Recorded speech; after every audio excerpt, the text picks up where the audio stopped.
Science હતો અમાર નેહાળમાં તે વેલા વાદું પડેલું થજે ચૂપ થઈ ગયું રેતર પેતર પણ માર તો મોટો હોય રહ્યો ના ભાઈ તો રાતનો બીવાયલા એકલો અલ્યા પણ આયતા રાતી ના આવાય તારા પણ હું ચો આયો તો એ આયો તો કોણ આયતી તો પાણી વાળો આયો તો પણ તારા કુંડી નાવા છો આવા રાતી ઘેર નાતો હોય તો પણ ઘેર ઠંડુ પાણી હતું ગરમ મેલવાનું ગરમ ના મેકવું પડે ના કે ગરમ ભાઈ સમજાવો ભાઈ મોટા કો સમજાવો અને શું કરવાનું આનું હું સમજાય આલો એક આલો કેવા હું તો બહુ માર્યો તમે કો સમજાવો આલો એક આલો હા બીજી આલો ભાઈ બીજી આલો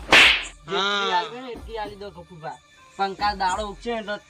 આ જે કરો કર લેજે કાલ એટલે જો કા નેન સપડું સંચો કોઈનો મોન રાખતો નહીં યાર આ ભત્રીજાને તો કાલ ઉઠાઈ જ લેવાનું કાકા સમજાવવાના અમે કોઈ કે ના તું તાર મારજે હું બેઠો મને કાલ પછી ને દાવા આયા કોઈ તું નહીં કાલ તને ઉઠાઈ લેવાનું હાલા ઉઠા લેજે કાલની વાત કાલ અત્યારની વાત કર ને પણ ઉઠાવાની ચો વાત કરી તું કીધો છે ઉપર લાગી લો. પાવર કરતો મને હું બોલતો તો જો પાવર કરવા પાહો હું મનતોય નહીં માફ કરજે હું